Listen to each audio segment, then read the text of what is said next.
गुनगुना गांव था, जहां के बच्चे हमेशा गुनगुनाते रहते थे, जैसे कि उनके जीवन में कोई चिंता ही न हो।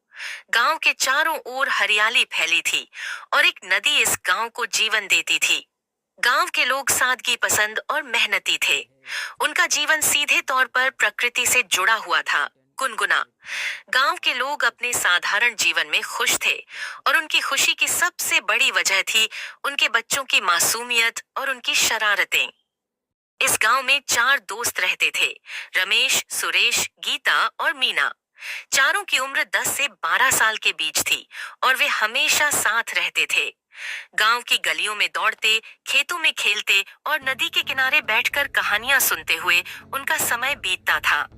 रमेश गांव के मुखिया का बेटा था। वह बेहद चतुर और साहसी था।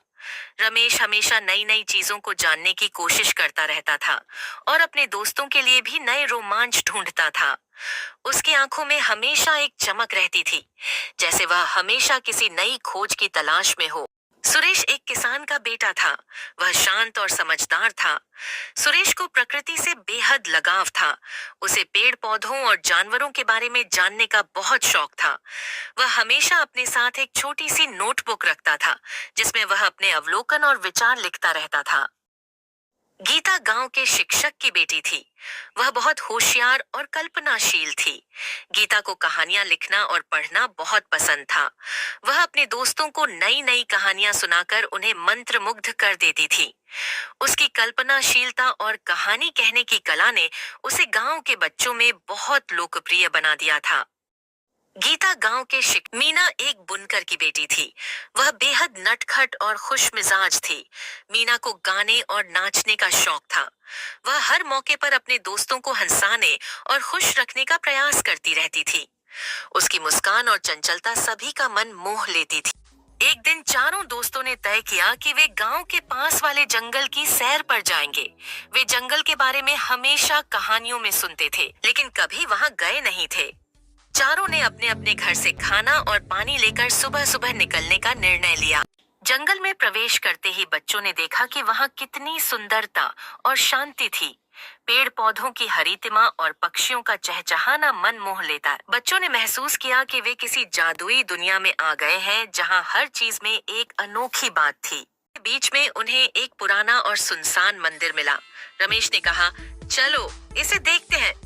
यह मंदिर शायद किसी पुराने जमाने का होगा। सभी बच्चे मंदिर के अंदर गए और वहां एक पुरानी किताब पाई। गीता ने उसे उठाया और पढ़ने लगी। उसमें एक खजाने का जिक्र था। गीता ने पुस्तक में लिखा खजाने का रहस्य सबको बताया। सभी बच्चे बेहद उत्साहित हो गए और खजाने की खोज करने का निश्चय किया। पुस्तक में कई सुराग दिए गए थे, जिन्हें बच्चों ने ध्यान से पढ़ा। उन्होंने पहले सुराग का अनुसरण किया और उन्हें एक पुरानी गुफा मिली। गुफा के अंदर जाने पर बच्चों को कई कठिनाइयों का सामना करना पड़ा। अंधेरा, पत्थर और जाले उनके रास्ते में आए, लेकिन उन्होंने हिम्मत नहीं हारी। गुफा के अंदर जाने पर उन्हें एक चमकता हुआ बॉक्स मिला। रमेश ने उसे खोला और अंदर एक नक्शा पाया। नक्शा और सुरागों को मिलाकर उन्होंने खजाने की ओर बढ़ना जारी रखा। अंत में बच्चों को खजाना मिल गया। यह खजाना सोने चांदी का नहीं था, बल्कि प्राचीन ज्ञान और पुरानी किताबों का था। बच्चों ने खजाना गांव के लोगों को दिखाया और सभी ने उन पर गर्व महसूस किया।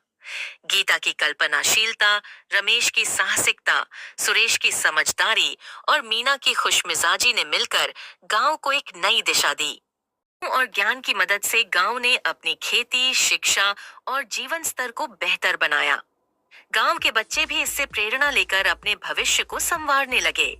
गुनगुना गांव अब एक आदर्श गांव बन चुका था, जहां हर बच्चा अपने सपनों को साकार करने के लिए मेहनत करता था। बच्चों की इस अद्भुत यात्रा ने उन्हें और गांव के लोगों को सिखाया कि असली खजाना सोने चांदी में नहीं, बल्कि ज्ञान और एकजुटता में है।